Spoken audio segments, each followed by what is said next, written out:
lumipad tayo ng Thursday ng gabi, right? Or madaling araw. Friday nandun tayo. Work lang ako, ikot na kayo ng mga bata nung kasama ko tayo na ng Friday, nung hanggang mga 3. As soon as I'm done, nangyari na tayo. Tapos balik na lang tayo ng mga Sunday night. Or Basta ako nagpaalam ako sa boss ko. Sinabi ko sa boss ko, magbabakasyon siya ng June ulit. Pagkatapos niya ako naman. Sinabi ko sa kanya yun, di ba? Basta boss ako, pagkatapos mo ako naman. Kagaya ko sa kakarinig ko rin to. Kasi wala pa eh. Puro ano pa, puro sa city pa yung kasama ko dito. Hindi malaking company. Mali mo. Diba? Ang gagawin lang natin, pag, di ba, pag lilipat tayo, tsaka you want another, siguro a full month to recover a little bit sa house natin, di ba? So, ano okay, customer service / community coordinator. So, more.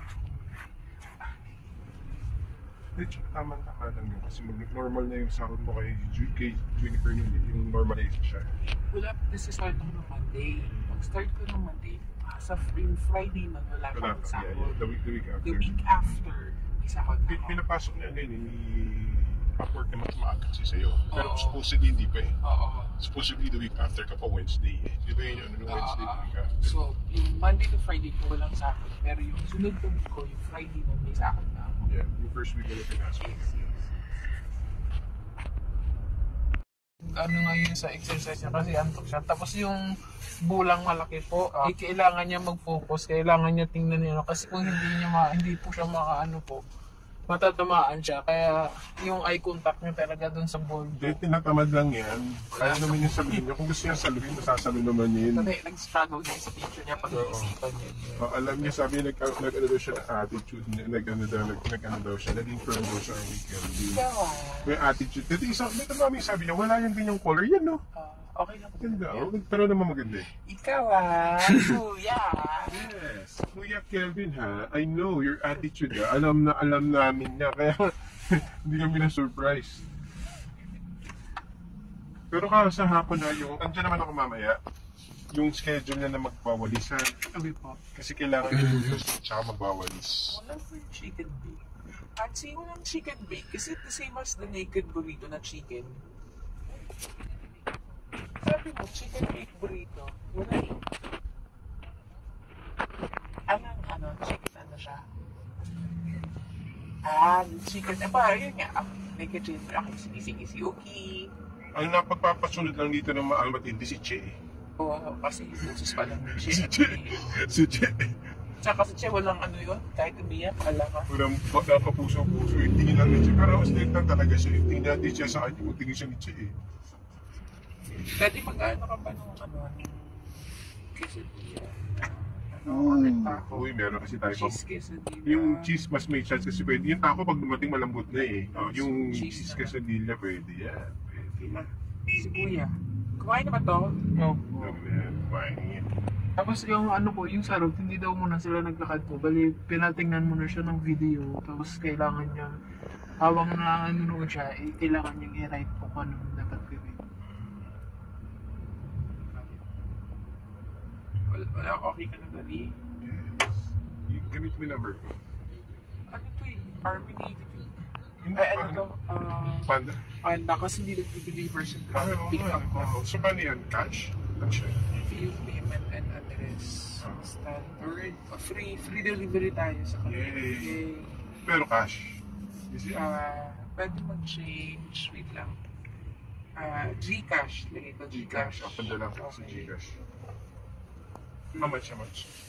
1494. 1494. I'll send you 1520 because may fee yan. Ano naman yung chicken leg, chicken wings, tapos ano isda? Pork, wala tayong isda. May isda pa ba tayo? May kunti pa po. Sige lang yung ikot tayo. Abot na dati na. Para may small test. Ako na magluluto ate. Ikaw po. Si Kuya namin. Ay, bibili na lang ako ng gulay. Ayungin na lang po. Tapos maglalakad na ako pa uwi po. Ngayon, bibigyan na ngayon. Opo. Kasi si Ken 11:30 po eh. Ayan. Tama? 922. Apo. Dala mo Gcash mo ate. Kasi hindi na ako nagdadala ng cash. Hindi niyo ba napansin? Hindi na ako nagdadala ng cash. Ayoko magdala ng cash. Saan ka bibili ng gulay doon sa atin? Doon po sa atin po. Magdala ko ng po. Send man, Manila yan. Aso sa natin si Ken ang hapon o si Kambal na? 11:30 po si Ken po eh. May Kambal mga na calls daw. tayo eh.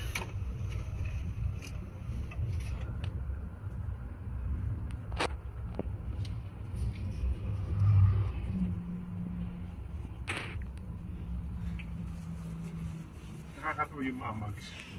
Meron na akong mga kausap sa Cebu. Iba talagang present Cebu sa Manila. Ang laki ng Hindi pa sa shipping. shipping yun. Sabi ko, ano ba ito mga ito? Ayan ba naman kaya?